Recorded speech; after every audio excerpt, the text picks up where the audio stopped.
In MBTI, there's a personality type called the Mediator, INFP. These individuals deeply fear being disliked by others and worry that if people knew their true selves, they wouldn't be accepted. They tend to live in a state of internal conflict. For example, during arguments, they often become silent. Yet despite this silence, they desperately hope the other person will understand their feelings. When first meeting people, they put on a cheerful, outgoing front. But once in a relationship, they appear emotionally invulnerable. What does this emotional invulnerability look like? During arguments, even when they're deeply upset and angry inside, they'll say things like, "You don't matter to me at all," or "I'm not upset because of you," when in reality, they're suffering more than anyone. Dating an INFP requires extra love and patience. But what kind of family environment produces an INFP?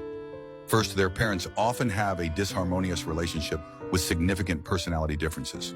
Part of why INFPs develop mediator tendencies stems from childhood experiences where their parents' relationship wasn't particularly harmonious. Their home life frequently contained friction and conflicts. Typically, one parent has a dominant personality with unstable emotions and frequent angry outbursts.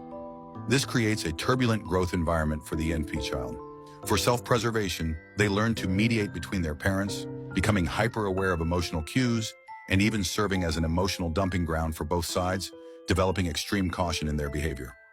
Growing up in such tense family environments, INFPs become extremely conflict-averse with strong empathetic abilities.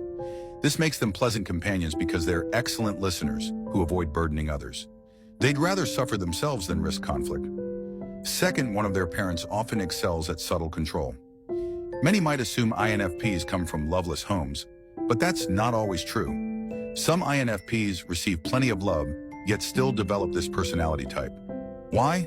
Because some parents provide excellent material support and appear loving but exert strong, covert control, failing to respect their child's thoughts and decisions. These children don't lack love, they lack understanding and respect, experiencing a violation of emotional boundaries. For instance, when your parent asks if you want milk or soda, and you happily choose soda, they respond, "Milk is healthier for you," and give you milk instead. They create the illusion of choice while disregarding your actual preference.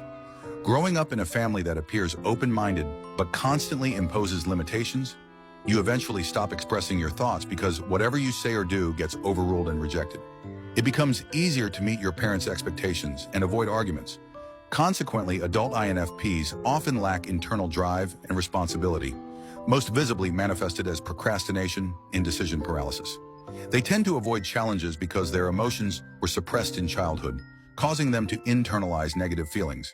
This leads to sensitivity, insecurity, overthinking, internal conflict, and perfectionism. This explains why many consider INFPs as late bloomers. They must first work through significant internal interference. So what's the solution? The key is leveraging strengths while managing weaknesses. Use your natural gifts to address your shortcomings while developing a stronger sense of reality to balance your personality. Many who overcome their limitations and evolve into mature INFPs focus on discovering their strengths. That's why many artists are INFPs. Remember, if you're an INFP, you possess exceptional qualities. Your task is to find them and flourish in areas where you excel.